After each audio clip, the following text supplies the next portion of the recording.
बच्चों हमारा इलेक्ट्रोस्टैटिक्स वाला चैप्टर चल रहा था और इलेक्ट्रोस्टैटिक्स वाले चैप्टर में हमने लेक्चर 1 कंप्लीट कर लिया था।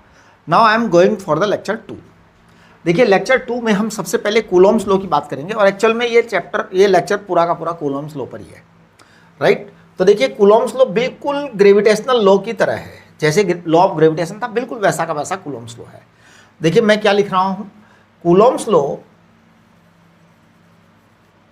इसकी डेफिनेशन कैसे लिखेंगे आप। Coulomb's law states that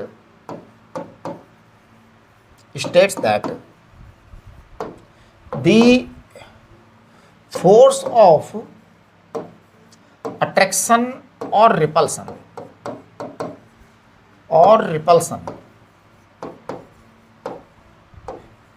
between two charges, ध्यान दीजिए क्या कहा, Coulomb's law states that the force of attraction or repulsion between two charges is directly proportional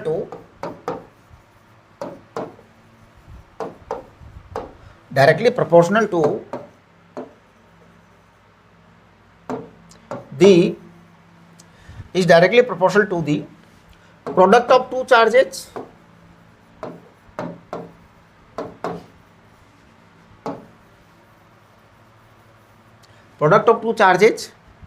and inversely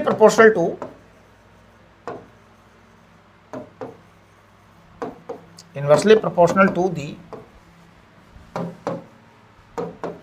the distance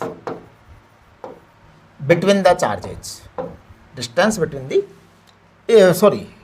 inversely proportional to the square of the distance, है ना।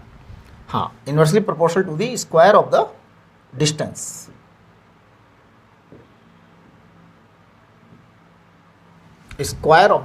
Inversely proportional to the square of the distance between the charges. देखिए अब ये बड़ी ही एक important सी definition है और बड़ी इजी डेफिनेशन है कि भाई दो चार्ज हैं, अब दो चार्ज के बीच में फोर्स या तो अट्रैक्शन का लगेगा या रिपल्सन का लगेगा, है ना। अब अट्रैक्शन का फोर्स लगे या रिपल्सन का फोर्स लगे, वो दोनों जो फोर्स हैं चाहे अट्रैक्शन हो या रिपल्सन हो, is directly proportional to the product of the two charges and inversely proportional to the square of the distance between the charges. तो हम इसको लिखेंगे कि F is proportional to Q1 Q2, है ना। और अगर डिस्टेंस r है तो F is proportional to 1/r square. इन दोनों को मिला करके कंबाइन हम क्या लिखेंगे, कंबाइन हम लिखेंगे F proportional to Q1 Q2/r square. Proportionality sign हटाएंगे, तो F इक्वल टू क्या आ जाएगा, F इक्वल टू आ जाएगा K Q1 Q2/r स्क्वायर। ये K क्या चीज़ है, K है प्रोपोर्शनलिटी कांस्टेंट, इसे कहते हैं कूलॉम कांस्टेंट। इस प्रोपोर्शनलिटी कांस्टेंट का नाम क्या है, कूलॉम कांस्टेंट। जैसे G हमारा था F equal to GM1 M2/r square, तो G को क्या कहते थे, न्यूटन्स ग्रेविटेशनल कांस्टेंट या यूनिवर्सल ग्रेविटेशनल कांस्टेंट, इसको कूलॉम कांस्टेंट बोलते हैं K को, ठीक है ना। तो ये आपका कूलॉम्स लॉ की एक डेफिनेशन आ गई। आपको इस तरह से कूलॉम्स लॉ लिख करके आना है एग्जाम में। चलिए इसके बाद में बात करेंगे K इज हियर, यहाँ पर K क्या है, K इज कूलॉम्स कांस्टेंट,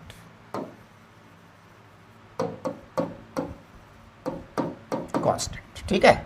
देखो value of this constant K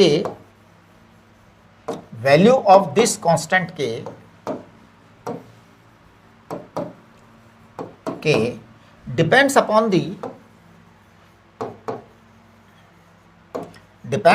the medium और सराउंडिंग बिटवीन द चार्जेज, है ना, मीडियम बिटवीन द चार्जेज,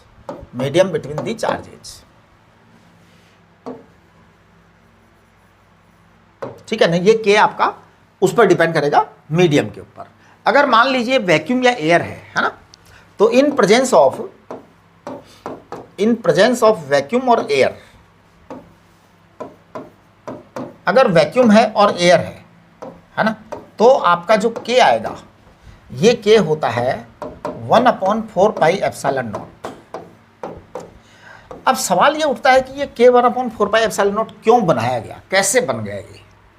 बेटा एक्चुअल में इसके बहुत सारे रीजन हैं, बहुत सारे रीजन हैं। एक्चुअली क्या होता है कि साइंस का जो डेवलपमेंट होता है वो स्लोली होता है, कई 100 सालों के अंदर ये चीज़ें बनती हैं।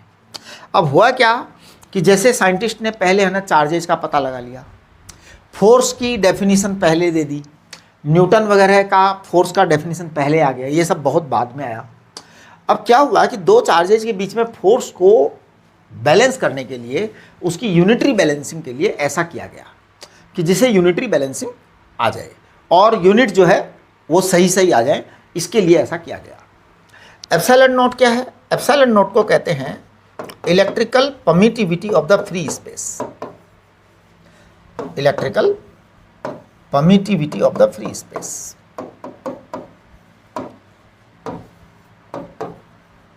फ्री स्पेस यानी vacuum. Electrical permittivity of the free space. बेटे इस electrical permittivity of the free space की वैल्यू होती है 1/36 पाई इंटू 10⁹9। ये इसकी वैल्यू होती है electrical permittivity of free space की, और इसकी यूनिट होती है फैरड पर मीटर। फैरड पर मीटर।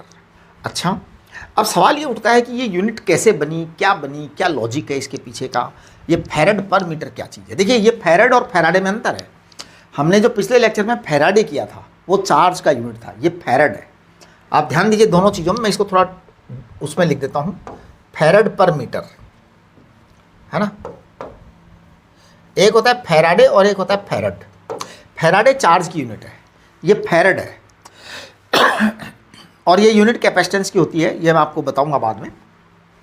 फिलहाल मैं इसकी यूनिटरी एक्सप्लेनेशन कर देना चाहता हूँ कि आखिरकार ये सब चीज़ें हैं कैसे और क्यों आई हैं और किस लिए आई हैं, तो ये मैं आपको बता देना चाहता हूँ, ठीक है ना।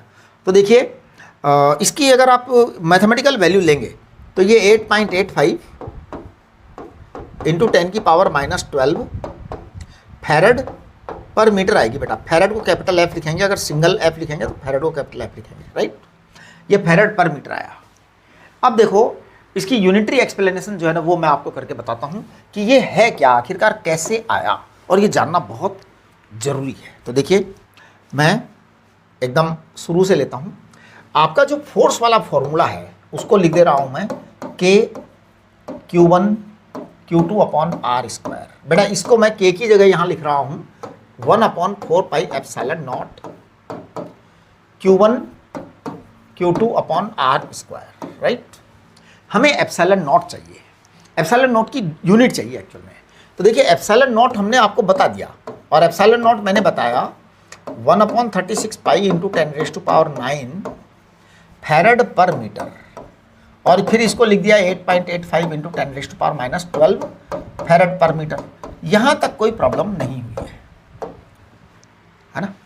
अब इसको हमें ये समझाना है कि एप्सिलॉन नॉट फैरड पर मीटर कैसे हुआ। तो देखिए मैं एप्सिलॉन नॉट को लिख रहा हूँ, आप लोग जरा चेक करेंगे। एप्सिलॉन नॉट इक्वल टू, वहाँ से लिख रहा हूँ मैं, Q1 Q2 है बेटा, 4 पाई नीचे है, F को मैं यहाँ ले आता हूँ और r² को मैं यहाँ ले जाता हूँ, राइट। अब देखिए क्या है ये कि ये Q1 Q2 क्या है, कूलॉम इंटू कूलॉम, दो चार्ज हैं कूलॉम। 4 पाई की कोई डायमेंशन, कोई यूनिट नहीं होती है। F की यूनिट होती है न्यूटन, और R होता है मीटर स्क्वायर। मीटर स्क्वायर को मैं मीटर इंटू मीटर लिख सकता हूँ, है ना। मीटर स्क्वायर को मैं मीटर इंटू मीटर लिख सकता हूँ। अब देखो ये जो चीज़ है ना, न्यूटन इंटू मीटर, इसको मैं लिख सकता हूँ जूल। तो एप्सिलॉन नॉट को मैं क्या लिख दूंगा, एप्सिलॉन नॉट को मैं लिख दूंगा coulomb into coulomb upon joule into metre, ऐसा लिख दूंगा मैं, राइट। अच्छा, अब आपको मैं एक बात बताना चाहता हूँ कि ये जूल अपॉन कूलॉम जो होता है ना, ये वोल्ट होता है। ध्यान दो, जूल अपॉन कूलॉम वोल्ट होता है ना। हाँ, ये यहाँ पर आप नोट कर दीजिए, जूल अपॉन कूलॉम, इसे वोल्ट कहते हैं। Work upon charge, work upon charge को क्या कहते हैं, वोल्ट कहते हैं। हम इसके बारे में डिटेल डिस्कशन बाद में करेंगे, लेकिन जूल अपॉन कूलॉम को वोल्ट कहते हैं। तो ये क्या हो गया, coulomb upon volt into metre. अब मैं आपको बताना चाहता हूँ कूलोम अपॉन वोल्ट, ये होती है कैपेसिटेंस की यूनिट, इसे कहते हैं फैरड। इसे क्या कहते हैं? Capital F. स्मॉल में लिखेंगे तो इसे फैरड कहेंगे। अब आपको थोड़ा सा यहाँ पर ये सावधान हो जाना है कि जो हम पहले फैराडे बोल रहे थे वो चार्ज की यूनिट थी, ये फैरड है बेटा, ये कैपेसिटेंस है, राइट। तो ये फैरड पर मीटर आ गया है, फैरड पर मीटर आ गया। अब आप अगर इसको चाहें तो के की अगर यूनिट लिखना चाहते हैं आप, वहाँ से ध्यान दो, जैसे F इक्वल टू के Q1 Q2 upon R square. अब आप के की अगर यूनिट लिखना चाहते हैं, एप्सिलॉन नॉट तो मैंने आपको डिटेल में बता दिया। के की यूनिट अगर लिखना चाहते हैं तो बिल्कुल आप अलग तरह से लिख सकते हैं। देखो यहाँ से मैं के निकाल देता हूँ आपको, ठीक है, केवल के। तो मैं इसको मिटा रहा हूँ, आपने नोट कर लिया होगा, है ना। हाँ, तो नोट करने की बात होती है तो आप वीडियो पॉज करके नोट कर लिया करो आराम से। इसे कहते हैं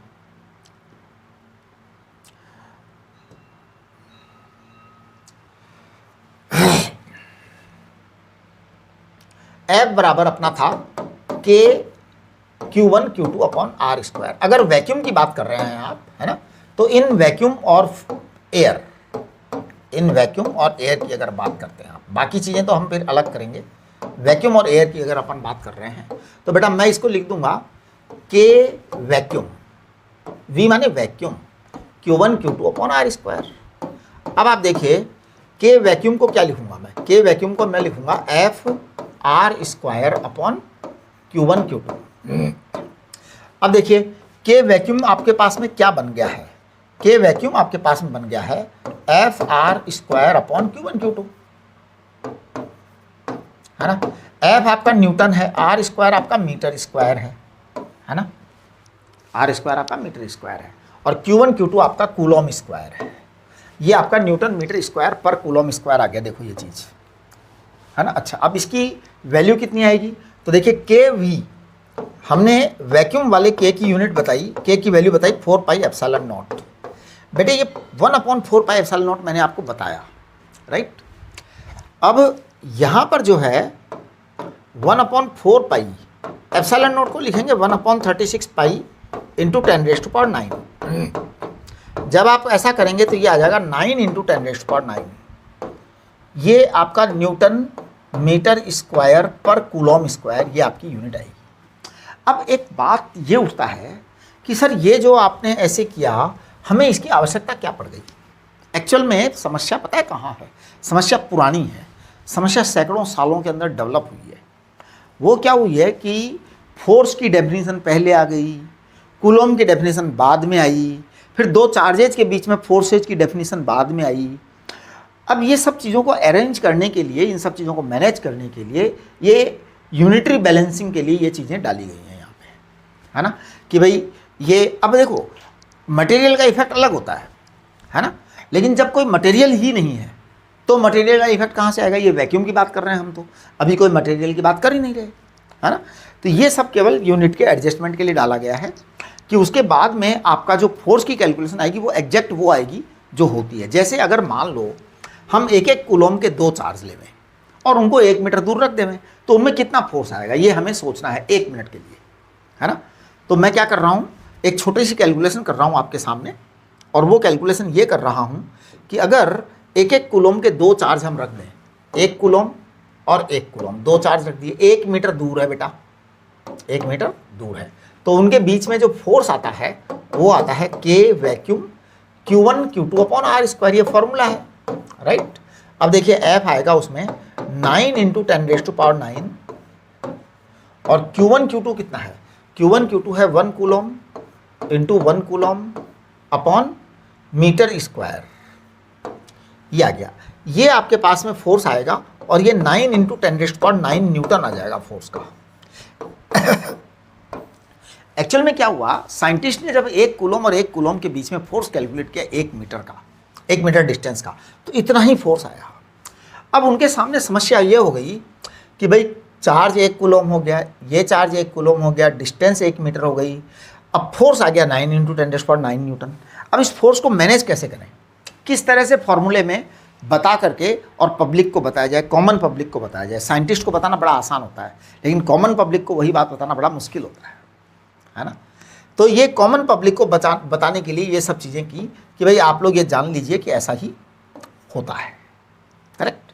चलिए, इसके बाद में हम मटेरियल की प्रेजेंस में बात करेंगे। अभी तक जो बातें की हमने कूलॉम्स लॉ की, वो वैक्यूम के प्रेजेंस में थी कि कोई मटेरियल अवेलेबल नहीं था। अब हम इसके आगे बढ़ेंगे और मटेरियल की बात करेंगे कि अगर मान लो दो चार्जेस के बीच में कोई मटेरियल मीडियम डाल दिया जाए तो क्या घटना घटित होगी। राइट। तो चलिए जी, दो चार्जेस, अभी देखिए वैक्यूम के अंदर तो ये सब कुछ हुआ है ना। तो ध्यान दीजिए, वैक्यूम में आपका फॉर्मूला क्या बना, ये बना। इसमें के वैक्यूम आपके पास में ये आया है ना। हमने एप्सिलॉन नॉट की वैल्यू आपको बता दी और ये आपके पास में के वैक्यूम आया। करेक्ट। और इस तरह से आपके पास में ये फोर्स, ये वैक्यूम के लिए आया है, ये रिजल्ट, ये ध्यान रखना। इसको आप वहाँ अप्लाई मत कर देना एक्चुअल रिजल्ट में। मतलब अगर मटेरियल भरा हो तो, मटेरियल भरा होगा तो अलग रिजल्ट आएगा। राइट। तो हम आगे बढ़ रहे हैं। तो देखिए, in presence of some material medium, अगर कोई मटेरियल मीडियम प्रेजेंट है तो वहाँ पे क्या होगा, ये एप्सिलॉन नॉट की जगह एप्सिलॉन आ जाएगा। तो ध्यान दीजिए, के एम मटेरियल मीडियम में है ना, ये आएगा 1/4 पाई एप्सिलॉन, और इसको कहेंगे 1/4 pi epsilon naught epsilon r. अब आप यहाँ ध्यान दीजिए कि ये एप्सिलॉन आर क्या चीज़ है। एक्चुअल में इनके तीनों के मैं नाम लिख देता हूँ बहुत क्लियर अलग अलग। एप्सिलॉन नॉट को क्या कहते हैं बेटा, देखो मैं दोबारा लिख रहा हूँ, electrical permittivity of vacuum, electrical permittivity of the vacuum, ये है बेटा, है ना। राइट। एप्सिलॉन क्या है, ध्यान दीजिए, एप्सिलॉन क्या बोला जा रहा है, एप्सिलॉन को बोला जा रहा है electrical permittivity of material medium, permittivity of the material medium.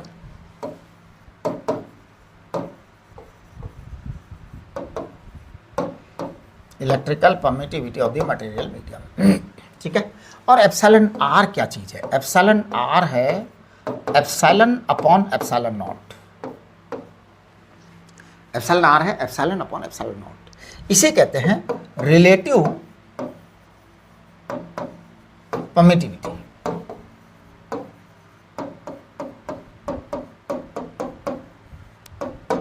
इसे कहते हैं रिलेटिव परमिटिविटी, ये रिलेटिव परमिटिविटी है ना।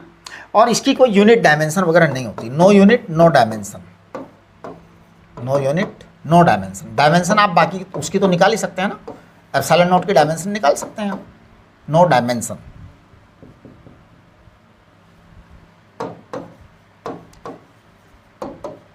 ठीक। अगर आपको एप्सिलॉन नॉट की डायमेंशन निकालने के मन में आए तो, है जी, एप्सिलॉन नॉट की डायमेंशन निकालने के मन में आए तो क्या करोगे, देखो पिछला वाला जो ये फॉर्मूला है, यहाँ से आप एप्सिलॉन नॉट की डायमेंशन निकालो, एफ के अंदर ये वैल्यू रखो और एप्सिलॉन नॉट आपका निकल करके आएगा। कैसे निकालेंगे एप्सिलॉन नॉट की डायमेंशन, वो आप अरेंज करिए उसको अपने तरीके से, ठीक है। हाँ देखो, अगर मैं चार्ज की डायमेंशन की बात करूँ तो एम्पियर इंटू सेकंड होता है, मैंने पिछले लेक्चर में आपको बताया। एम्पियर आपका फंडामेंटल क्वांटिटी है, सेकंड आपका टाइम है, तो चार्ज की डायमेंशन एम्पियर इंटू टाइम है ना, वो होती है। तो चलिए, ये आपकी जो एप्सिलॉन आर है इसकी कोई यूनिट नहीं है, कोई डायमेंशन नहीं है, लेकिन एप्सिलॉन नॉट की यूनिट है। मैंने बाकायदा आपको यूनिट अच्छी तरह से बताई है, ठीक है। आपको यहाँ पर एक बात बतानी है, for all material in this universe, for all materials in this universe, हाँ जी मैं पूरे यूनिवर्स की बात कर रहा हूँ साहब,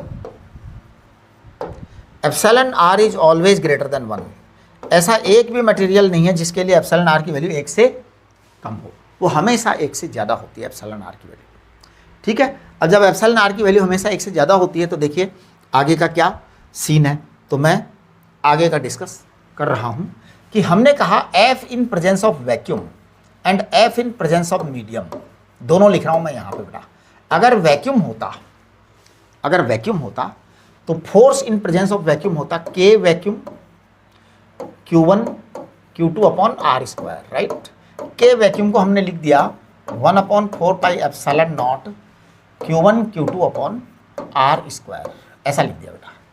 F in presence of medium को हमने लिख दिया के medium Q1 Q2 upon R square, फिर हमने इसको लिख दिया 1/4 pi epsilon naught epsilon R Q1 Q2 upon R square, ये हुआ। आप इसमें डिवाइड कर दीजिए, तो डिवाइड कर देंगे तो क्या होगा, F vacuum upon F medium. जरा कैलकुलेट करें, F vacuum upon F medium आएगा एप्सिलॉन आर के बराबर, इट इज ग्रेटर देन 1। इसका मतलब ये होता है कि F vacuum is greater than F medium, यानी कि वैक्यूम के अंदर फोर्स की वैल्यू हमेशा ज़्यादा आएगी और मीडियम में कम आएगी। यानी अगर दो चार्जेज रखे हैं और वो वैक्यूम के अंदर रखे हैं तो फिर आपका जो है फोर्स ज़्यादा आएगा, अगर उसके बीच में कोई मटेरियल मीडियम डाल दिया गया है तो फोर्स कम हो जाएगा। करेक्ट है ना। आपको यहाँ पर कुछ चीज़ें जो है ना, सबसे इंपॉर्टेंट चीज़ तो चार्ज ही है। चार्ज को कहते हैं करंट इनटू टाइम, है ना। आई बराबर क्यू अपॉन टी होता है, तो चार्ज बराबर आई इंटू टी। आई को कहते हैं ए इंटू टी, ए एम्पियर है, इसको कहते हैं M0 L0 T1 A1। ये डायमेंशन हो गए बेटा चार्ज की, चार्ज की डायमेंशन हो गई। अब देखो फोर्स की डायमेंशन आप जानते हैं, चार्ज की डायमेंशन मैंने बता दी, डिस्टेंस की डायमेंशन आप जानते हैं, यानी हर क्वांटिटी की डायमेंशन निकाल सकते हैं, सब की डायमेंशन निकाल सकते हैं, राइट। चलिए जी, ये चीज़ हो गई। अब देखिए हमारे पास ये NCERT का एग्जाम्पल 4 है, NCERT की बुक का एग्जाम्पल है ये, तो हम इस एग्जाम्पल को सॉल्व करेंगे पूरा। देखो क्या NCERT का एग्जाम्पल 1.4 कहता है, Coulomb's law for electrostatic force between 2 point charges and Newton's law for the gravitational force between 2 point masses, right? Both have inverse square dependence। बिल्कुल जी, कूलॉम्स लॉ का भी इन्वर्स स्क्वायर डिपेंडेंस है और gravitational law का भी inverse square dependence है। तो देखिए हमने कूलॉम्स लॉ को कह दिया है F बराबर K Q1 Q2 upon R square, right. ये कूलॉम्स लॉ है। ग्रेविटेशनल लॉ जो है न्यूटन का, वो है Gm1 M2 upon R square. बेटा ये है, अब ये है तो ये हम इसका यूज करेंगे। ये कह रहे हैं सवाल में, ये कह रहे हैं सवाल में कि both have inverse square dependence, correct, distance between the charges and masses respectively. A वाला क्वेश्चन का पार्ट है, A part, compare the strength of these forces by determining the ratio of their magnitudes. Number 1 electron और proton. सबसे पहले एक electron है और एक प्रोटॉन है, तो बेटा देखो यहाँ पे मैं एक इलेक्ट्रॉन रख देता हूँ, यहाँ पे मैं एक प्रोटॉन रख देता हूँ, दोनों के बीच की डिस्टेंस r रख देता हूँ। सबसे पहले इलेक्ट्रिक फोर्स निकाल रहा हूँ, electric force F electric, K माने होता है 9 × 10⁻⁹। Q1 बेटा इलेक्ट्रॉन का चार्ज है 1.6 × 10⁻⁻19, है ना।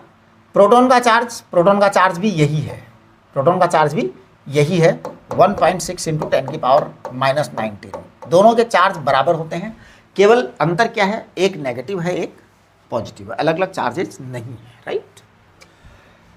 चलिए आर स्क्वायर, है ना, आर स्क्वायर तो आर स्क्वायर ही रहने दो। अब हम बात करेंगे ग्रेविटेशनल फोर्स की। ग्रेविटेशनल फोर्स होता है 6.67 × 10⁻⁻11। हाँ जी, अब इलेक्ट्रॉन का मास और प्रोटॉन का मास लो भैया। तो देखो इलेक्ट्रॉन का मास लिख रहा हूँ मैं पहले, फिर प्रोटॉन का मास लिखूंगा। इलेक्ट्रॉन का मास होता है 9.1 × 10⁻31 और प्रोटॉन का मास होता है 1.67 × 10⁻27 और बेटा आर स्क्वायर होता है। अब आप इनका रेशियो लो, एफ इलेक्ट्रिक और एफ ग्रेविटेशन, तो आपका फर्स्ट वाला आंसर आ जाएगा। इस NCERT का जो फर्स्ट वाला आंसर है ना, ये वाला आएगा पहले, ठीक है। तो मैं कैलकुलेट कर रहा हूँ, आप लोग चेक करेंगे, आर स्क्वायर से आर स्क्वायर गायब हो जाएगा। अब आप ऊपर का ऊपर और नीचे का नीचे ईमानदारी से रखिए। देखिए 9 × 10⁻9 आपका ये हुआ, 2.56 आपके पास और हुआ और 10⁻38 हुआ है आपके पास, राइट। इसके बाद में ये है 6.67 × 10⁻11 राइट, इंटू 9.1 इंटू 1.67 इंटू, बेटा कितना हुआ 10 की पावर जरा, 31 - 27, 31 and 27 58 आ जाएगा माइनस का, है ना, माइनस का 58। अब जरा आप कैलकुलेशन चेक करें, है ना। मैं इस 9 से 9 को काट देता हूँ, हाँ अप्रोक्सीमेट करना है, we don't want to calculate correctly. हाँ देखिए अब ये 10 की पावर -58 है बेटा ये, और वो 10 की पावर -38 है, तो काट करके 10 की पावर 20 कर दो ऊपर। अब ये 20 और ये 9 29 हो गया, और ये -11 ऊपर चलाएगा तो 40 आ जाएगा, है ना। हाँ तो देखिए 2.56 इंटू 6.67 इंटू 1.67 ये हुआ बेटा, और आ जाएगा ये 10 की पावर 40। अब इसको हम अगर अप्रोक्सीमेटली चेक करते हैं ना, तो देखो क्या होगा,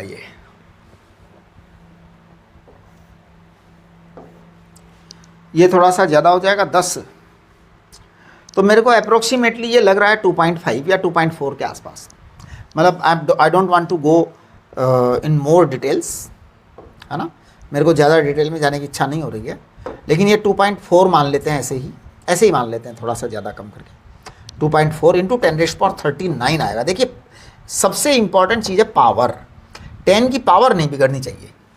आप यहाँ ध्यान दीजिए, मैंने 2.4 लिखा और 10 की पावर 39 लिखा है, वहाँ 40 था, मैंने 39 लिखा है। आप कैलकुलेशंस को चेक करिए, ये आपका फर्स्ट आंसर आया है for an electron and proton. अगला है 2 प्रोटॉन्स के लिए एस्टिमेट करना है हमें, तो यानी कि अब की बार 2 प्रोटॉन रखेंगे हम आसपास में, और लॉ यही रहेंगे। तो चलिए हम कर रहे हैं 2 प्रोटॉन्स के लिए, तो हम 2 प्रोटॉन रख देंगे बेटा पास में, और फिर उसका इलेक्ट्रिक फोर्स निकालेंगे, प्रोटॉन और प्रोटॉन। डिस्टेंस कितनी है, r है दोनों के बीच की। तो चलिए सबसे पहले इलेक्ट्रिक फोर्स निकालते हैं। इलेक्ट्रिक फोर्स तो वही आएगा पहले वाला ही, क्योंकि प्रोटॉन के चार्ज सेम होते हैं। 9 इंटू 10⁻9, 1.6 इंटू 10⁻19 का स्क्वायर आएगा बेटा, E square upon R square. ये तो F इलेक्ट्रिक फोर्स आ गया। ग्रेविटेशन में बदलाव आएगा, ग्रेविटेशन बदलेगा बेटा, क्योंकि प्रोटॉन का मास अलग होता है, इलेक्ट्रॉन का मास अलग होता है ना।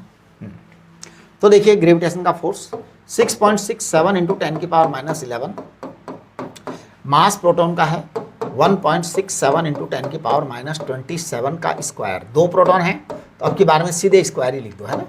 हाँ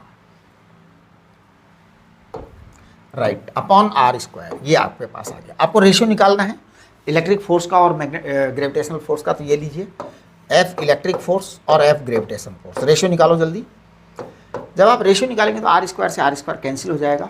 देखिए आप लोग है ना चेक करेंगे, मेरी बात नहीं मानेंगे पूरा का पूरा। राइट, 2.56 इंटू 10 की पावर -38,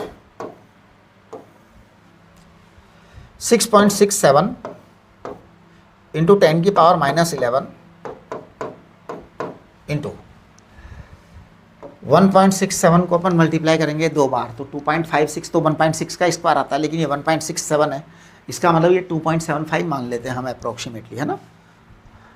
क्योंकि अगर 1.7 होता तो 2.89 आता, 1.7 का स्क्वायर 2.89। अब 1.7 का स्क्वायर 2.89 है, तो it will be little less than 1.89, तो इसको मैं 1.75 कर देता हूँ, है ना। नहीं 2.75, सॉरी 2.75, नॉट करेक्टली डन। हम करेक्टली कुछ भी नहीं कर रहे बेटा, है ना। 10 की पावर -54 करेक्ट। ये मैं कैलकुलेट कर रहा हूँ, आप लोग चेक कर लेंगे सारा। एक्चुअल में देखो एनसीईआरटी से सवाल लिया गया है, लेकिन एनसीईआरटी में क्या कर रखा है ये मुझे को नहीं पता, और मैं उसको देख करके करता भी नहीं हूँ। क्यों? क्योंकि वो बहुत बार घपले होते हैं। अपन जो है ना एकदम एक्यूरेट करते हैं, जो होता है वो कर देते हैं। कई बार अपना मैच करता है एनसीईआरटी से, कई बार नहीं करता। ये अपन कुछ नहीं कर सकते इसका, है ना। आप इसको चेक करो ज़रा, 38 and 54 I think it will come. कितना आएगा 38 54 का 16 आएगा क्या? 16 एंड 9 25 एंड 25 एंड 11 36 हो जाएगा फिर। तो देखो मैं इसको लिख रहा हूँ 9 इंटू 2.56 और ये है 6.67 इंटू 2.75 इंटू 10 की पावर 36। देखना ज़रा, ये आपके पास में आंसर आएगा इसका। जो अब थोड़ा बहुत आपको कैलकुलेशन करना है वो आप कर लीजिए, है ना। तो आप कर लीजिए 2 इंटू 10 की पावर 36 के आसपास आएगा ये approximately. I am not doing correct, 2 into 10 की पावर 36 टाइम्स आएगा। तो देखिए आपका फर्स्ट आंसर आ गया, आपका सेकंड आंसर आ गया। आगे कह रहे हैं ये estimate the acceleration of electron and proton due to electrical force of their mutual attraction when they are 1 angstrom. Okay, तो देखो ये कैलकुलेशन जो है ना, ये सारी की सारी कैलकुलेशन बिल्कुल सिंपल है ना। और वो क्या है, वही कैलकुलेशन है कि आप दो जो है ना इलेक्ट्रॉन के बीच में पहले फोर्स निकालो और फिर मास का भाग लगाओ। तो देखिए आपका फोर्स फिक्स हो गया, इलेक्ट्रिक फोर्स। इलेक्ट्रिक फोर्स कभी भी बार बार मतलब हमेशा सेम आएगा, चाहे इलेक्ट्रॉन हो चाहे प्रोटॉन हो, क्योंकि चार्ज की वैल्यू तो सेम ही आएगी ना बेटा। देखना फोर्स ऑफ इलेक्ट्रिक फोर्स निकाल रहा हूं मैं, और डिस्टेंस इनकी 1 एंगस्ट्रॉम दे रखी है, तो 10 की पावर -10 का स्क्वायर। ये आपको यहाँ पे देखिए, ये वाला सवाल बी वाला पार्ट कर रहा हूँ मैं। फर्स्ट हम कर चुके, सेकंड हम कर चुके, बी वाला पार्ट कर रहे हैं। तो ये आपके पास में एफ इलेक्ट्रिक आ जाएगा, फोर्स, इलेक्ट्रिक फोर्स आ जाएगा 9 × 2.56 इंटू, जरा कैलकुलेशन करिए, 10 की पावर 9 आएगा, 10 की पावर -38 आएगा, 10 की पावर -29 हो जाएगा, 10 की पावर -9 आ जाएगा। ये शायद ये बेटा फोर्स आया है, आप देख लीजिए। हाँ, don't believe on my calculation, फिर भी मैं एक बार इसको चेक कर लेता हूँ। 10 की पावर -38 था, 9 इधर गया, 29 बचा, इसके मतलब मेरे पास में 10 की पावर -9 आ गया। ये न्यूटन आया है, क्या है, न्यूटन। अब देखिए acceleration of electron, acceleration of electron होगा फोर्स अपॉन मास। तो आप 9 × 2.56 है इंटू 10 की पावर -9 है बेटा, इसमें आप इलेक्ट्रॉन के मास का भाग लगाइए 9.1 × 10 की पावर -31 का, तो आपके पास में एक्सीलरेशन आ जाएगा, एक्सीलरेशन आ जाएगा। एक्सीलरेशन अप्रोक्सीमेटली आएगा आपका 2.55 × 10 की पावर कितना जी, -9 -31 कितना होगा, 22 आ जाएगा। पूरी बाबा रे, बड़ी खतरनाक एक्सीलरेशन है भैया। ठीक है, ये इलेक्ट्रॉन का एक्सीलरेशन है। अगर आपको प्रोटॉन का एक्सीलरेशन निकालना है तो कोई दिक्कत नहीं, फोर्स तो उतना ही है, फोर्स तो उतना ही है, फोर्स नहीं बदलने वाला है। 10 की power -9 upon mass of proton डालो, क्योंकि एक्सेलरेशन निकालोगे ना प्रोटॉन का, जिसका एक्सेलरेशन निकालोगे फोर्स अपॉन मास उसी का आएगा। तो मास जो आएगा प्रोटॉन का वो आएगा 1.67 × 10 की पावर -27, ये आपका प्रोटॉन का एक्सेलरेशन आएगा। अब जब आप इसकी कैलकुलेशन करेंगे तो ये 1.5 × 9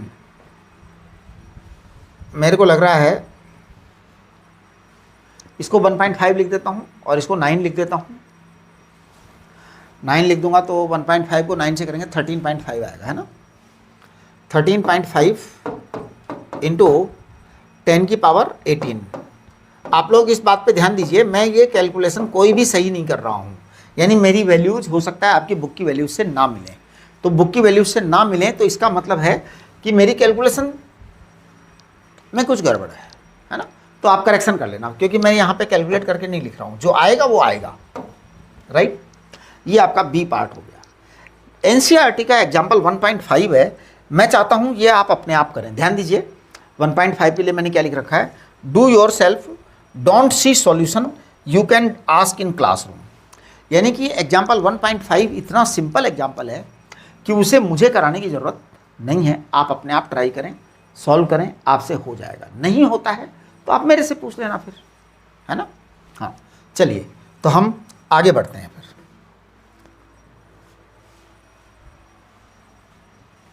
चलिए, तो देखिए नेक्स्ट में आपका ये vector form of Coulomb's law है। ये बहुत ही इंपॉर्टेंट टॉपिक है, vector form of Coulomb's law, बहुत ज़्यादा इंपॉर्टेंट है।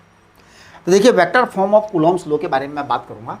आपको मैं सबसे पहले एक वेक्टर का सिंपल रिलेशनशिप समझा देता हूँ कि जैसे मान लो ये आपका y एक्सिस है और ये x एक्सिस है ना बेटा, ये x एक्सिस है, y एक्सिस है। यहाँ पर एक पॉइंट है, इस पॉइंट की पोजीशन वेक्टर को हम कहते हैं r1 वेक्टर, r1 वेक्टर, ऐसा हमने लिया है जानबूझ के।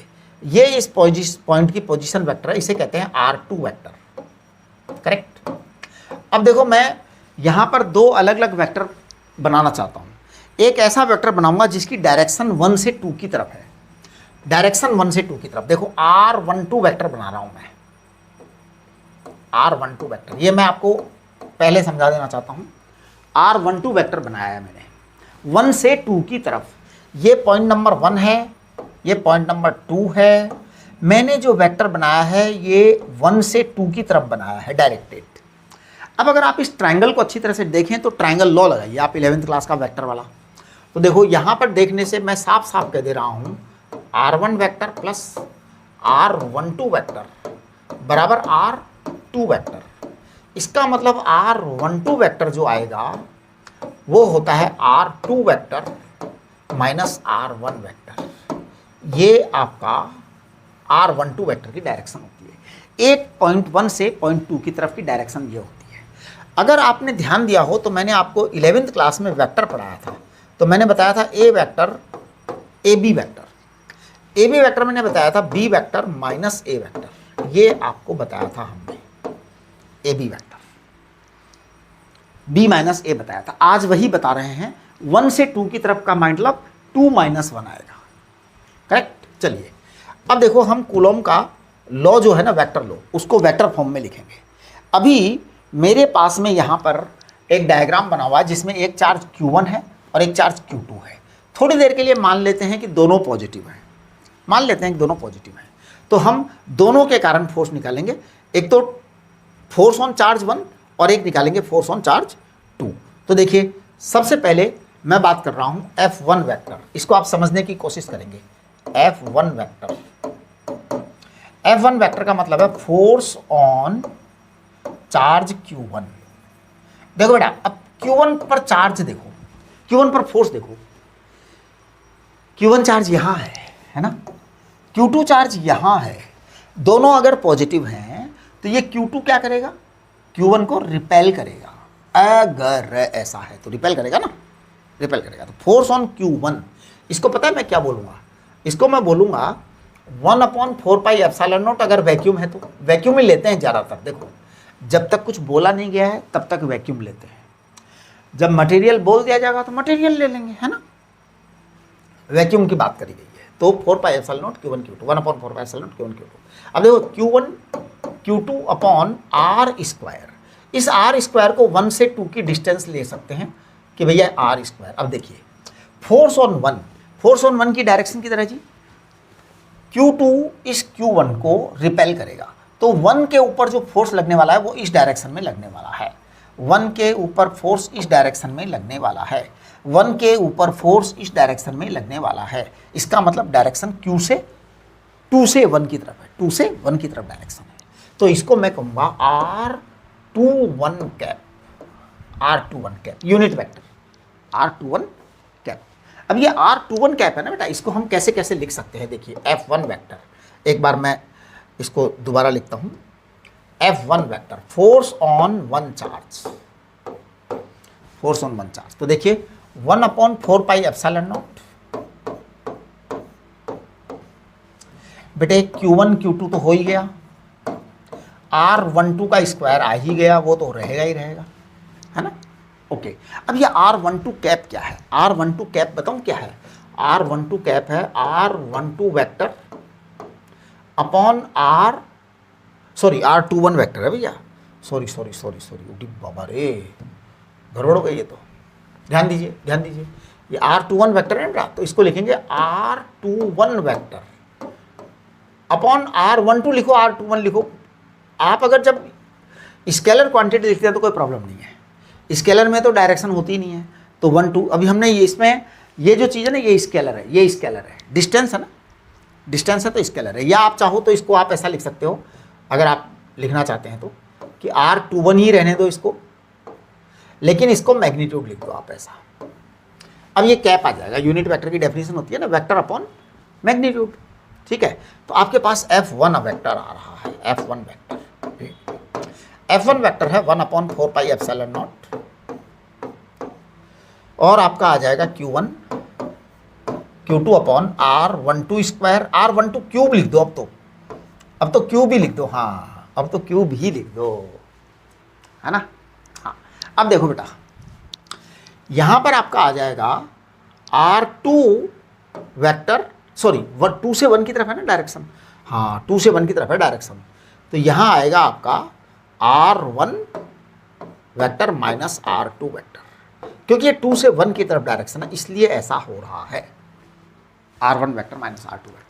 चाहो तो आप इसको बिल्कुल इस तरह से भी लिख सकते हो जो आपके सामने लिखा हुआ है। ये क्यूब है, इसमें से आप एक निकाल दो बाहर, देखो लिखने के तरीके हैं अलग अलग।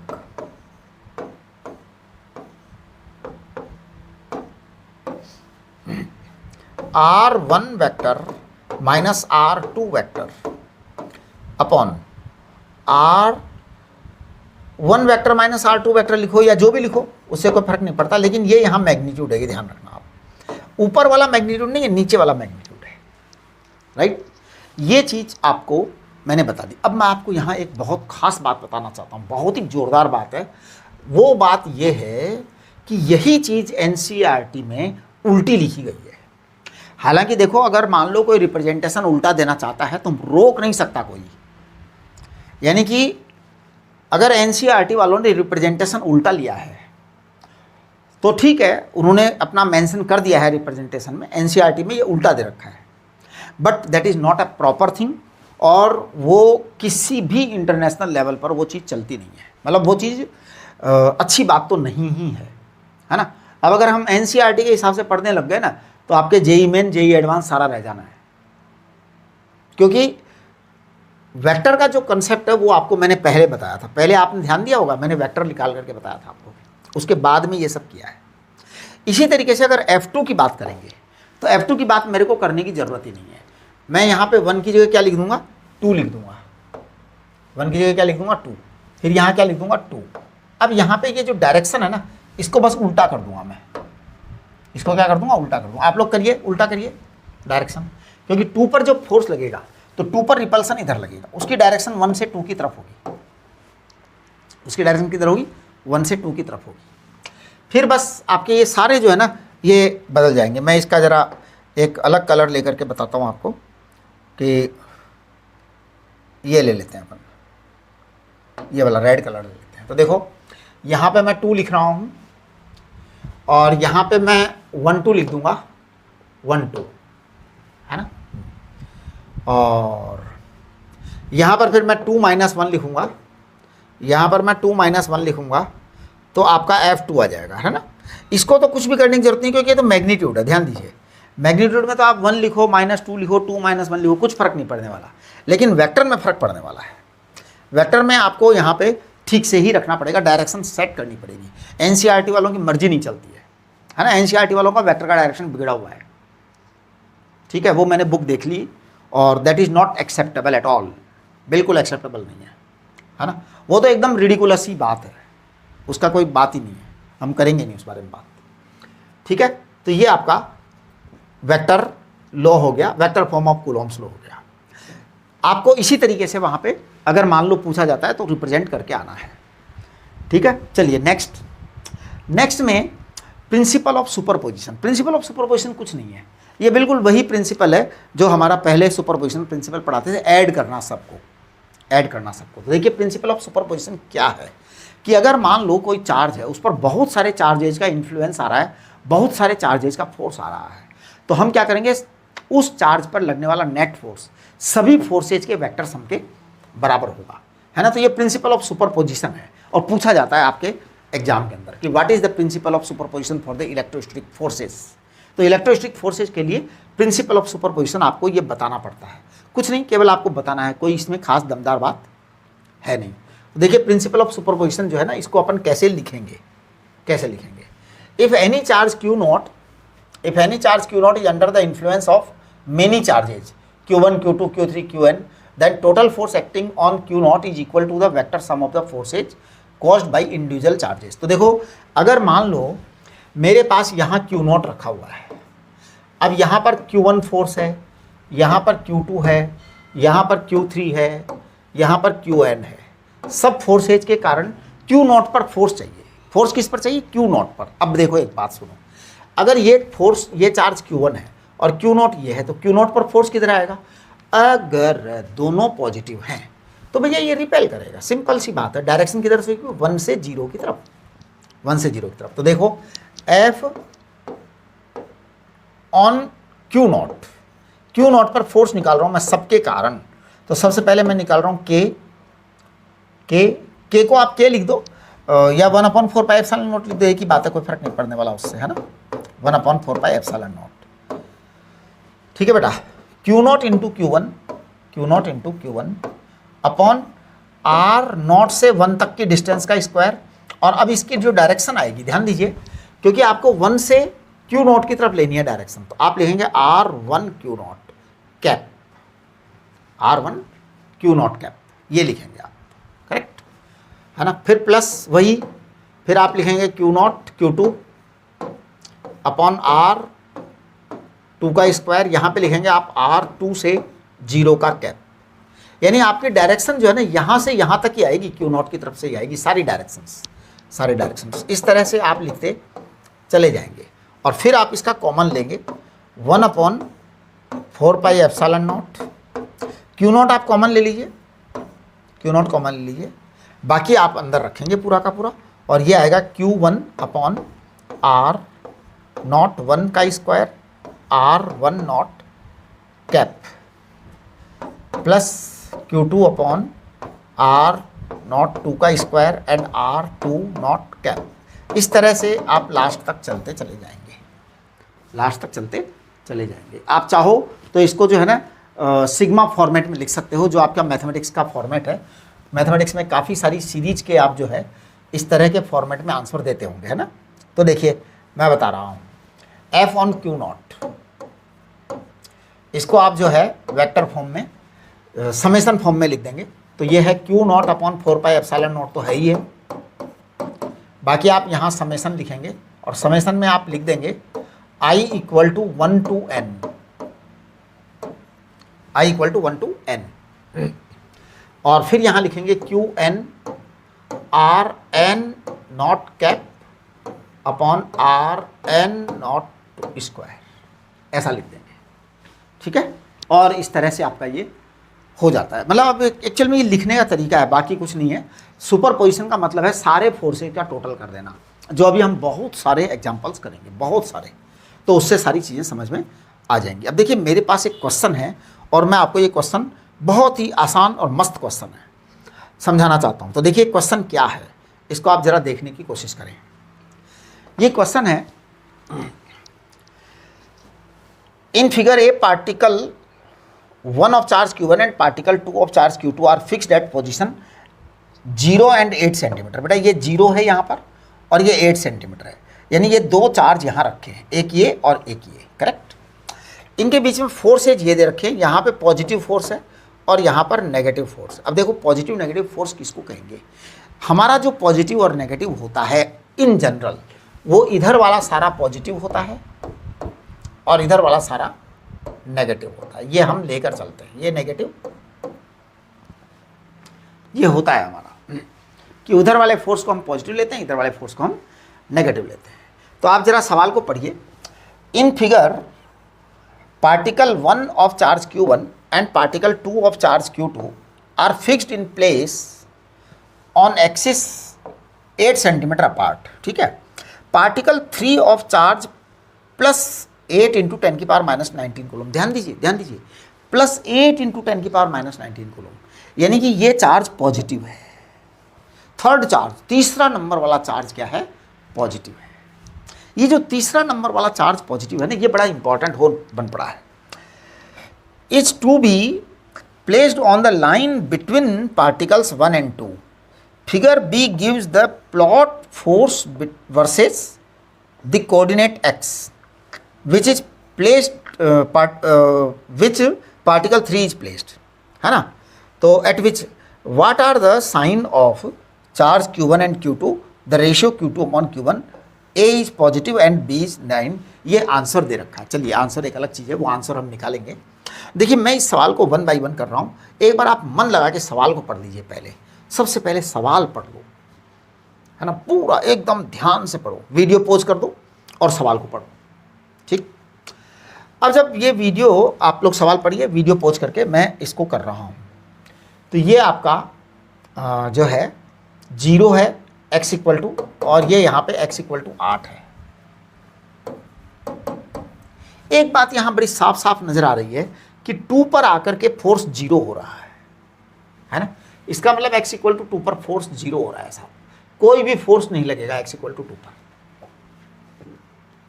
ये चार्ज पॉजिटिव है बेटा, ये चार्ज पॉजिटिव है ना। हाँ, इसका चार्ज पॉजिटिव है या नेगेटिव है बिल्कुल भी पता नहीं है। प्लस Q1 ले लो या मतलब Q1 Q2 है, ये हमें ये नहीं पता कि ये Q1 Q2 पॉजिटिव है या नेगेटिव है, हमें पता लगाना है, हमें पता लगाना है। तो देखिए सबसे पहली इंफॉर्मेशन जो इस डायग्राम में दे रखी है वो ये कि x बराबर 2 पर चार्ज 0 है, तो यानी फोर्स x बराबर 2 पर फोर्स 0 है। फोर्स 0 होने का मतलब ये होता है कि इस चार्ज को जब x बराबर 2 पे रखा गया है तो इधर से फोर्स और इधर से फोर्स दोनों इक्वल अपोजिट होकर 0 हो गए। बेटे अब ये दोनों फोर्स इक्वल अपोजिट होकर 0 केवल एक ही कंडीशन में हो सकते हैं, केवल एक ही कंडीशन में हो सकते हैं, जब ये दोनों फोर्स पॉजिटिव हो, दोनों चार्ज पॉजिटिव हो। क्योंकि ये पॉजिटिव होगा तो इस पॉजिटिव को रिपेल करेगा, ये पॉजिटिव होगा तो इस पॉजिटिव को रिपेल करेगा, ये दोनों एक दूसरे को इस पॉजिटिव को रिपेल करेंगे तो नेट फोर्स 0 आ जाएगा इसके ऊपर। ऐसा तभी संभव है। तो इसका मतलब एक आंसर तो हमारा आ गया, पहला आंसर है पॉजिटिव, तो this answer is there positive, एक आंसर आ चुका है। अब ये वाला बात बचा है हमारा, ये वाला हमारा बचा है। तो देखो ये वाला जो बचा है इसको हम कैलकुलेट कर लेते हैं। ये आपका 2 मीटर है और ये आपका 6 मीटर है। 2 से 8 तक के बीच की दूरी को 6 सेंटीमीटर कहते हैं, ये 2 सेंटीमीटर है, ठीक है। अब मैं फोर्स कैलकुलेट कर रहा हूँ। फोर्स 1 है K Q1 into Q upon 2 centimetre का स्क्वायर, ये फोर्स 1 है बेटा। फोर्स 2 है K Q2 Q upon 6 centimetre का स्क्वायर, राइट। अब ये देखिए ये दोनों के दोनों इक्वल फोर्स हैं, इक्वल एंड अपोजिट हैं। इक्वल एंड अपोजिट का मतलब एक फोर्स अगर इधर लग रहा है तो दूसरा फोर्स इधर लग रहा है, तो दोनों फोर्सेज को इक्वेट करिए। तो K Q1 Q upon 4 it is equal to, sorry ये Q2 नहीं है, ये Q ही है ना, Q, ये है Q2 up and Q upon 6 का स्क्वायर, 6 एंड 36, ये लो जी। चलिए K से K काट दीजिए, Q से Q काट दीजिए, 36 से ये 9 टाइम्स कट जाएगा, आपके पास में Q2 अपॉन Q1 की वैल्यू आ जाएगी। देखो कितना आसान सवाल है, बस केवल पूछने का तरीका बदल दिया है ना, सीधे सीधे बात करने के बजाय ग्राफ बना के बात कर ली। अब कई लोग जो है ना ग्राफ से परेशान हो जाते हैं। हाँ ध्यान दीजिए, इधर वाला जो फोर्स का डायरेक्शन है उसे पॉजिटिव कहते हैं, इधर वाले फोर्स के डायरेक्शन को नेगेटिव कहते हैं। ये आपको यहाँ पे समझ लेना है। मैं एक बार ये डायग्राम दोबारा बना रहा हूँ कि ये आपका Q1 था, ये आपका Q था और ये आपका Q2 था 6 मीटर दूर। बेटे इधर से फोर्स और इधर से फोर्स दोनों इक्वल अपोजिट होंगे, तभी यहाँ पर शांति बैठेगी, तभी यहाँ पे ये दोनों तरफ से इक्वेट होकर के बराबर इक्विलिब्रियम में बनेगा, नहीं तो नहीं बनेगा। और ये फोर्स पॉजिटिव है और ये डायरेक्शन नेगेटिव है, तो ये नेगेटिव है, ये डायरेक्शन पॉजिटिव है, करेक्ट। चलिए अब हम इसके आगे चलते हैं और देखिए ये एनसीईआरटी का आपका एग्जाम्पल 1.6 है। तो एनसीईआरटी के एग्जाम्पल 1.6 को आप ध्यान से समझने की कोशिश करें। ये क्या है example 1.6? Consider the 3 charges Q1 Q2 Q3 each are placed at Q at the vertices of an equilateral triangle of side L. What is the force on charge capital Q placed at the center? अच्छा 0 नहीं आ जाएगा, answer इसका 0 होगा। हाँ बाबा ये कोई सवाल हुआ? देखो कितना आसान सवाल है। इधर देखो इक्विलैटरल ट्राइंगल है बेटा, इक्विलैटरल ट्राइंगल के तीनों कॉर्नर पर इक्वल चार्ज Q रखा हुआ है, Q। सेंटर पे कोई चार्ज कैपिटल Q रख दिया। अब देखो क्या होने वाला है, ये जो Q चार्ज यहाँ रखा हुआ है इसने इसके ऊपर फोर्स लगाया इधर, ये जो Q चार्ज रखा हुआ है इसने इस पर फोर्स लगाया इधर, ये जो Q चार्ज रखा हुआ है इसने इस पर फोर्स लगाया इधर, ये जो सेंटर पर चार्ज कैपिटल Q रखा हुआ है इस पर 3 फोर्स लग गए, एक फोर्स इधर, एक फोर्स इधर और एक तीसरा फोर्स इधर। तो भैया तीनों फोर्स इक्वल होंगे क्योंकि चार्ज की वैल्यू इक्वल है, तो ये तीनों फोर्स इक्वल अपोजिट होने के कारण 0 फोर्स आएगा आंसर, इसका आंसर 0 आएगा। इसमें कुछ भी नहीं करना है, 0 आंसर आएगा, ठीक है। चलिए अब हम आगे बढ़ते हैं, जरा आगे का सवाल चेक करते हैं। नेक्स्ट, हाँ अब देखिए ये है ना, मैं आपको अपनी तरफ से काफ़ी सारे एग्जांपल्स करा देता हूँ जिससे कि आपको लगेगा कि हाँ ये सब कितना आसान और कितना बड़ा कॉम्पैक्ट चीज़ें हैं ये। देखो जैसे अगर अपन सबसे पहले कुछ इक्विलैटरल ट्रायंगल्स की बातें करते हैं। देखो मैं इक्विलैटरल ट्रायंगल्स की बातें कर रहा हूँ। ये मैंने क्या बनाया है, इक्विलैटरल ट्रायंगल बनाया है। फिर से देखिए मैं क्या बना रहा हूँ, इक्विलैटरल ट्रायंगल बना रहा हूँ। फिर से मैं एक इक्विलैटरल ट्रायंगल बना दे रहा हूँ। इक्विलैटरल ट्रायंगल बनाने की कोशिश की है मैंने, अच्छा ट्रायंगल नहीं बन पाया है वो एक अलग बात है, लेकिन मैंने ट्रायंगल बनाने की कोशिश तो की है, इक्विलैटरल ट्रायंगल बनाने की कोशिश की है। ठीक है बेटा, है ना। चलो मैं वाइट पेन ले लेता हूँ। तो देखिए ये सब इक्विलैटरल ट्रायंगल है। अब इस इक्विलैटरल ट्रायंगल में मैं क्या कर रहा हूँ, यहाँ पे प्लस चार्ज कर दे रहा हूँ, यहाँ पे प्लस चार्ज कर दे रहा हूँ और यहाँ पे माइनस चार्ज कर दे रहा हूँ। अब मैं यहाँ एक प्लस कैपिटल क्यू चार्ज रख देता हूँ। आपको इस प्लस कैपिटल क्यू चार्ज पर टोटल फोर्स निकालना है। ये प्लस इसको रिपेल करेगा, ये फोर्स इसको रिपेल करेगा और ये फोर्स इसको अट्रैक्ट करेगा माइनस के कारण। आपको इस पर नेट फोर्स निकालना है। क्या निकालना है, नेट फोर्स निकालना है।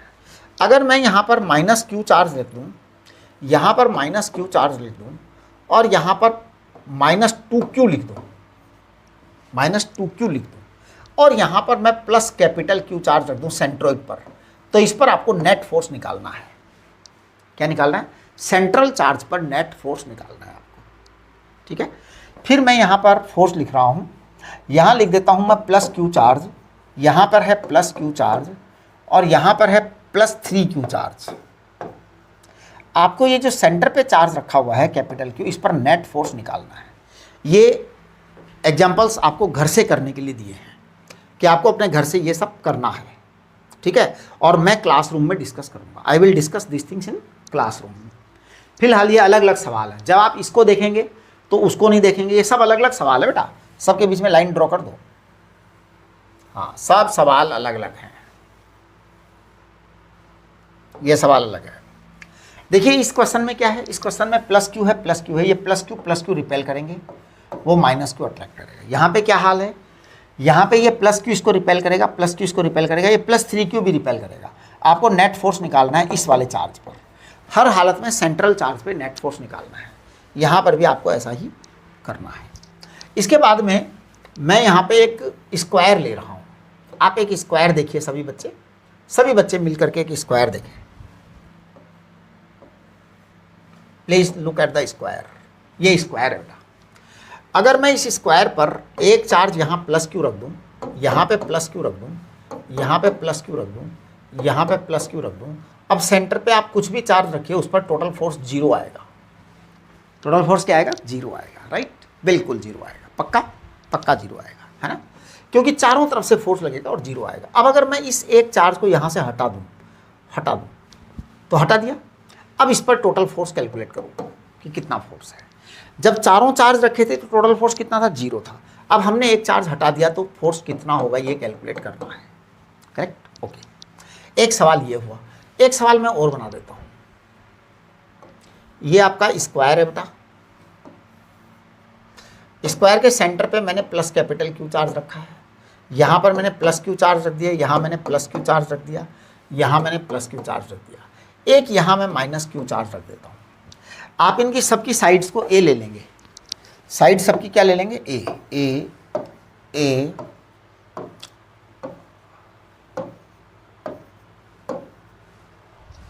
ए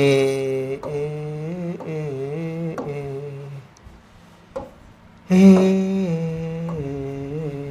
ये रखेंगे आप, ठीक है ना। इस तरह से आप सबका साइड ए रखेंगे। अगर आपने वहाँ माइनस क्यू चार्ज रख दिया तो टोटल फोर्स कितना आएगा ये आपको पता लगाना है। इसके ऊपर, इस सेंटर वाले पर फोर्स हर हालत में सेंटर वाले पर ही पता लगाना है। करेक्ट, ठीक है। अगर मैं यहाँ एक रेगुलर हेक्सागन रख दूँ, देखो मैं हेक्सागन बनाने की ट्राई कर रहा हूँ, है ना, अच्छा हेक्सागन बनाने की कोशिश करूँगा, लेकिन बना पाऊँगा या नहीं बना पाऊँगा मेरे को नहीं पता, प्रयत्न तो कर ही लूँ। चलो जी, मैंने कोशिश करी है, जितना बढ़िया हो सकता था उतना बढ़िया हेक्सागन बना दिया है। राइट, चलो ये क्यू है, ये क्यू है, ये क्यू है, ये क्यू है, ये माइनस क्यू है, ये माइनस क्यू है। आपको इस वाले चार्ज पर टोटल फोर्स निकालना है, टोटल फोर्स निकालना है। ये आपको इस वाले चार्ज पर टोटल फोर्स निकालना है। तो ये आप काम करेंगे, ये आपका होमवर्क है। ये क्या है? आपका होमवर्क। चलो एक और ले लो कि आप रेगुलर हेक्सागन पर एक केस और ले लो।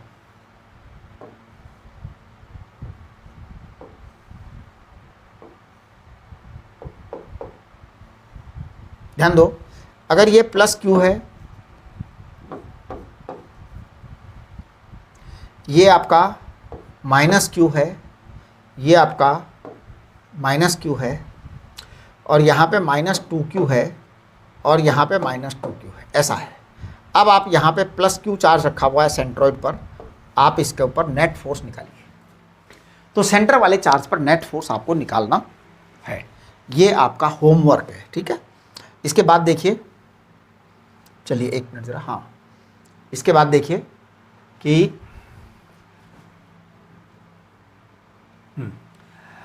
तो इसके बाद का जो काम है वो ये एग्जाम्पल है आपका एनसीईआरटी का 1.7। अब जब ये 1.7 एग्जाम्पल है ना, ये थोड़ा सा अलग है। Consider the charges plus Q and minus Q placed at the vertices. बेटा यहाँ प्लस क्यू रखा है, यहाँ प्लस क्यू रखा है, यहाँ माइनस क्यू रखा है ना। अब आपको फोर्स निकालना है ईच चार्ज पर। तो देखो इस वाले चार्ज पर फोर्स बड़े आराम से निकलेगा कि आपका इक्विलैटरल ट्रायंगल है, ये आपका प्लस क्यू है, ये आपका प्लस क्यू है, ये एंगल 60 डिग्री है, ये एंगल कितना है? 60 डिग्री है। ये माइनस क्यू है, ये माइनस क्यू है। ये फोर्स की वैल्यू कितनी आएगी? ये फोर्स की वैल्यू कितनी आएगी? अगर ट्रायंगल की साइड एल है तो इन्होंने ट्रायंगल की साइड एल दे रखी है, ट्रायंगल की साइड क्या दे रखी है? एल दे रखी है। तो बेटा ये जो फोर्स है ना F1, ये जो फोर्स है ये है F2। तो F1 की वैल्यू कितनी आएगी? F1 की वैल्यू आएगी KQ अपॉन L स्क्वायर, और ये अट्रैक्शन फोर्स होगा, इधर की तरफ आएगा। इसी तरीके से F2 की वैल्यू भी यही आएगी, वैल्यू तो यही आएगी, लेकिन अब ये दोनों फोर्सेज के बीच में एंगल जो है 60 डिग्री का है, एंगल 60 डिग्री का है। दोनों फोर्स इक्वल हैं, तो F1 बराबर F2 तो है, और KQ square upon L square भी है, L स्क्वायर भी है ना। अब आपका जो F आएगा वो आएगा under root F1 square plus F2 square plus 2F1 F2 cos 60 degree, cos 60 degree, बिल्कुल ये आपका cos 60 आएगा यहाँ पे, ये वाला एंगल। तो आपके पास में F नेट आएगा। ये दिस F नेट को इन्होंने F3 बोला है, जिसको हम F बोल रहे हैं ना नेट, इसको इन्होंने F3 बोला है। तो देखो F1 को आप F1 रहने दो, F2 को भी आप F1 लिख दीजिए, 2 इसको भी आप F1 लिख दीजिए, cos 60 को 1/2 लिख दीजिए। तो कुल मिलाकर के ये √3 F1 आ जाएगा आपका। अब √3 F1 आ जाएगा, तो F1 आपका है KQ square upon L square, ऐसा है आपका, राइट। ये आपका F3 है, ये आपका F3 है। अब जब ये F3 है ना बेटा, तो ये इसके ऊपर फोर्स आ गया। अब आप इसके ऊपर फोर्स निकालेंगे, तो कैसे निकालेंगे? देखिए ये आपके एक चार्ज पर फोर्स आया जो माइनस क्यू रखा है वहाँ पर, लेकिन अब इन्होंने कहा है सब चार्जेस पर फोर्स निकालो। तो इस वाले पर फोर्स कैसे निकालेंगे वो निकाल रहे हैं हम। तो देखिए इस वाले पर फोर्स निकालूंगा मैं, नीचे वाले पर। तो नीचे वाले पर फोर्स निकालने के लिए हमने क्या किया है, ऊपर वाले को माइनस क्यू रहने दिया चुपचाप, और नीचे प्लस क्यू कर देते हैं। यहाँ पर प्लस क्यू हो गया, यहाँ पे माइनस क्यू हो गया। अब ध्यान दो क्या होने वाला है, प्लस क्यू को हम रिपेल करेंगे, माइनस क्यू इसको अट्रैक्ट करेगा, इन दोनों के बीच में एंगल 120 डिग्री आएगा, बस खत्म, सवाल यही है। अभी जो किया था बिल्कुल वैसा ही होगा, F1 बराबर F2 होगा, KQ square upon L square होगा, दोनों फोर्स बराबर होंगे। अब ये 120 डिग्री का एंगल है बेटा दो फोर्सेज के बीच में, सोचो दो इक्वल फोर्सेज के बीच में 120 डिग्री का एंगल है, दो इक्वल फोर्सेज के बीच में 120 डिग्री का एंगल है। तो F नेट आएगा, F नेट कितना आएगा, F1 square plus F1 square plus 2F1 cos कितना 120 डिग्री, 120 डिग्री यानी माइनस हाफ। तो कुल मिलाकर के ये आ गया है F1 square plus F1 square plus 2f1 square into minus half, ये आया, तो ये गया आपका काम से। इसका मतलब ये f1 की वैल्यू आ जाएगी आपके पास। तो f नेट बराबर जो आ गया, ये f1 आ गया, और f1 बराबर क्या आ गया, f1 बराबर आ गया है k Q square upon l square, ये आ जाएगा, राइट। इस तरह से आप जो है ये सवाल भी कंप्लीट कर लेते हो। आप इसको थोड़ा सा मतलब अपने तरीके से समझिए, और कोई बात है तो क्लासरूम में आप बोल सकते हैं। क्लासरूम में तो आपको डिस्कशन का मौका मिलेगा ही मिलेगा, राइट। नेक्स्ट आगे देखिए, आपको असाइनमेंट्स हैं, बहुत बढ़िया असाइनमेंट है, वंडरफुल असाइनमेंट। इन असाइनमेंट्स को करने का आप अपनी तरफ से पूरा जी तोड़ कोशिश करें। आपसे बनेंगे तो बहुत अच्छी बात है, नहीं बनेंगे तो क्लासरूम में मैं सारे करा दूंगा, ठीक है। ये सारे क्वेश्चन हैं, एक से एक छटे हुए सवाल हैं, जोरदार, है ना। आप करेंगे सारे इजी भी हैं, ऐसा नहीं कि डिफ़िकल्ट सवाल है, बहुत आसान आसान है। और थोड़ा सा तो देखो टेक्निकली तो होंगी ही होगी, क्योंकि जब आप पढ़ाई बढ़िया से करेंगे तो थोड़ा तो करना ही पड़ेगा मेहनत। तो ये आपके असाइनमेंट 2 में कितने क्वेश्चन है, ये असाइनमेंट 2 में आपका क्वेश्चन नंबर 1, क्वेश्चन नंबर 2 है, क्वेश्चन नंबर 3 देखो, 4 देखिए, 5, 6 एंड 7, ये 7 सवाल है ना।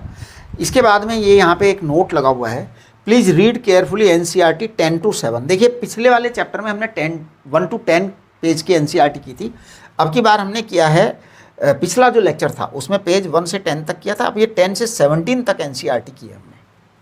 तो आप इसको तैयार करें और ये सारे असाइनमेंट्स कंप्लीट करें।